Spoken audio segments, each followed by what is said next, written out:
Welcome to the Talkin VAWLS Network. My name is Boogie Bentley. I talk a lot about on this channel, I talk about roster management. There's more to college football than just going and recruiting blue chip prospects out of high school. That's still important. That's still something you have to do. You also have to recruit your own roster. You have to recruit via the transfer portal. You got to somehow keep the locker room together. We talk about all the time the culture at Tennessee and the way that Josh Heupel has been able to manage NIL, the transfer portal, recruiting.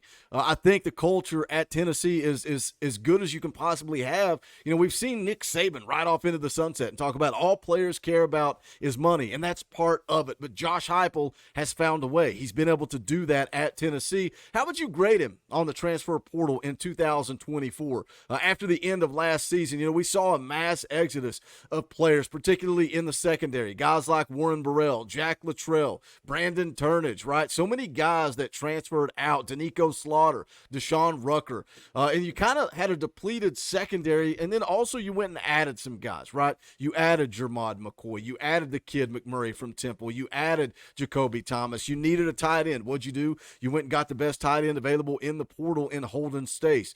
Gerald Mincey transfers off to Kentucky. Don't be a Gerald. Why be a Gerald when you can be a Lance Hurd? You upgraded there.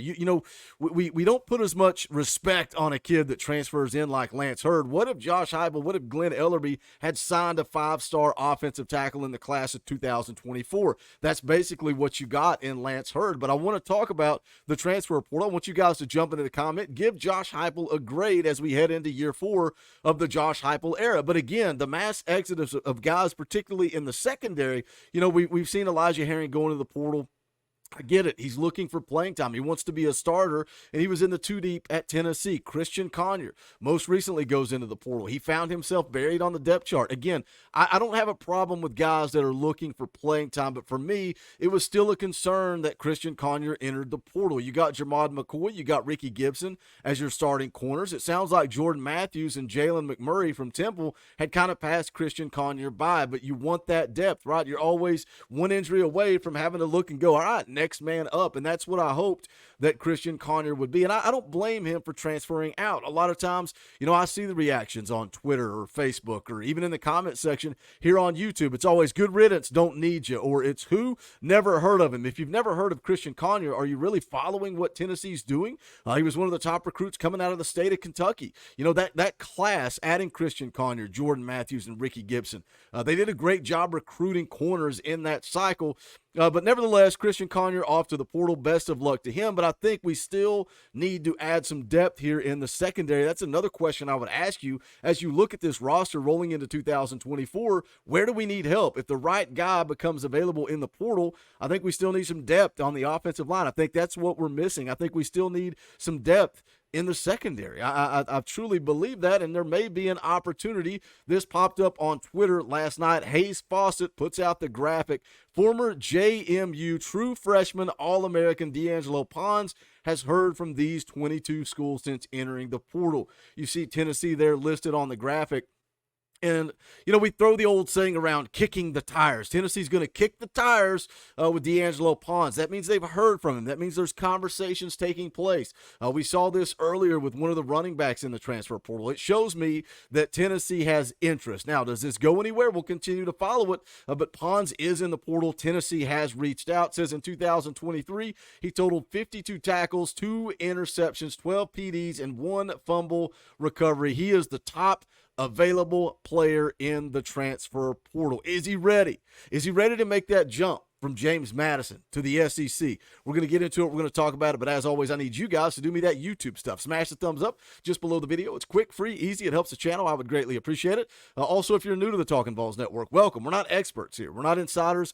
We're not media. We're not reporters. We don't break news. We talk about news. This channel is for fans. It's for the fans, by the fans. If you like what we do, make sure you subscribe. Click that bell for notifications. You won't miss out when we go live or when we drop a video. Right now, we're going live every Tuesday night, playing some NCAA football, having a whole lot of fun, talking all things Tennessee football. Come join us for that. We'll do some recruiting live streams. We'll do some portal live streams if need be. We're going to do some live film breakdown stuff, so make sure you're dialed in so you don't miss out when we go live or when we drop a video. But let's go talk about D'Angelo Pons. Let's take a look at this article. If I can get it pulled up on the screen, it says JMU sees more players enter the transfer portal. And, again, like I said at the top of the video, it's always about culture. Josh Heupel, we see these big time prospects like Martinez, best running back, one of the best running backs in the country, enter the portal. Of course, as fans, we get excited. Go add that dude. We need that guy on this football team. Josh Heupel's always looking for the right fit. And that's, it goes back to, yes, they've been in contact. Is it the right fit? What do those conversations look like? What is D'Angelo Pons looking for? Is he looking for NIL money? Is he looking for an opportunity to start? Is he looking for an opportunity to play in the best conference in the country, in the SEC? Says here JMU sees more players enter the transfer portal. We roll down, it talks about a few of the players, but it says it's highlighted by cornerback D'Angelo Pons. Says the rising sophomore took the college football world by storm in 2023, earning numerous All-American selections, was named the College Football Network Freshman Corner of the Year. Says in the opening weeks of spring ball, Pons told the media he had originally considered entering the portal in the weeks following the 2023 season, but elected to stay after meeting new head coach Bob Chesney and the retention of Eddie Whitley Jr. That tells me he's a mature kid. You got a new coach coming in. He wants to give him an opportunity. That's why he's going to stick around. He's going to go through spring camp. He's going to see how that relationship works. Says during his first season with the Dukes, he grew into the starting role after strong showings against Virginia, Troy, and Utah State. Pons finished his freshman campaign with 51 total tackles, a pair of fumble recoveries and interceptions, and the corner also had a team-high 13 pass breakups. That's something when we've looked at the guys that Tennessee has added in the portal, guys like Jermod McCoy, guys like Jacoby Thomas, guys like Jalen McMurray. These guys have a lot of pass breakups. There's a difference between a pass defended and a pass breakup, and I know I harp on this a lot, but to me it's important. A pass defended means you're just in the area, right? The receiver could drop the ball, it could be a bad throw, whatever the case may be. You get credited with a pass defended because you were in the area. Pass breakup means you went and made a play. And, again, all the guys that transferred out, all the guys in the secondary, the Warren Burrells, the Deshaun Rucker, all those guys transferred out. People are freaking out. Why are all these guys transferring? Those are the same exact guys that we all sat here every Saturday throughout the fall complaining about them not being good enough, them not going and making plays. And now all we've heard all spring is that we are more athletic, there's more speed, there's more playmakers in the secondary. Maybe Josh Heupel, maybe Willie Martinez, maybe Tim Banks knows a little something about playing defense. I think we're seeing more playmakers in the secondary, and that stat of leading his team with 13 pass breakups speaks to me. Says Pons will likely gain Power 5 interest as the season approaches. And then it goes on to talk about some other guys from JMU that have entered the transfer portal, which we don't necessarily care about. We just want to talk about D'Angelo Pons.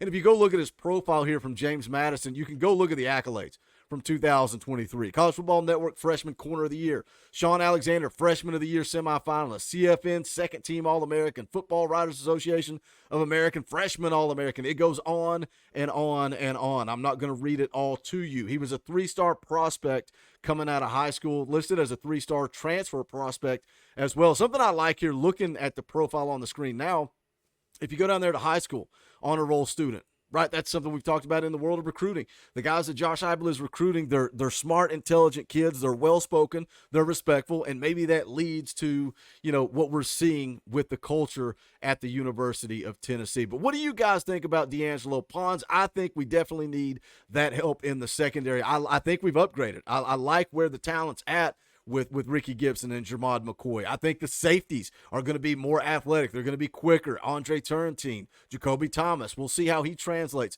That's always a big question, right? Jacoby Thomas. How do you transfer from MTSU to Tennessee? Are you ready for that step? Jalen McMurray from Temple to Tennessee. Are you ready for that step? And now we're looking at D'Angelo Pons. Can he make that jump from James Madison to the University of Tennessee? But you guys jump into the comments and let's talk about it. Again, kicking the tires is what we're talking about here. As always, make sure you smash the thumbs up on the way out the door. You can go check out the Talkin VAWLS merchandise. I'll put it up on the screen here. You can go to bonfire.com/store/Talkin VAWLS. We got these brand new Knoxville themed checkerboard t-shirts, the chosen one. If you're in the cult, you know what we're talking about with the Cult of 8. Talkin VAWLS letter themed shirts. It's all there at bonfire.com/store/Talkin VAWLS. We would appreciate any and all support. That link is also in the description below. Also want to give a thank you to the members of the channel. You're who allow me to do this full time. Without you, I would not be sitting here doing this. I would be working for the man. So shout out to the members of the channel. You want to be a part of that, hit that join button. It's right over there beside subscribe. You can do that for as little as $1 a month. You get custom Talkin Vols emojis, a power T beside your name, access to fan call-in shows, all kinds of fun perks and benefits. But if not, that's fine. Smash the thumbs up. That's quick, free, and easy. Jump to the comments section and let's talk about D'Angelo Ponce, because this is the Talkin Vols Network. My name's Boogie Bentley. Go Big Orange.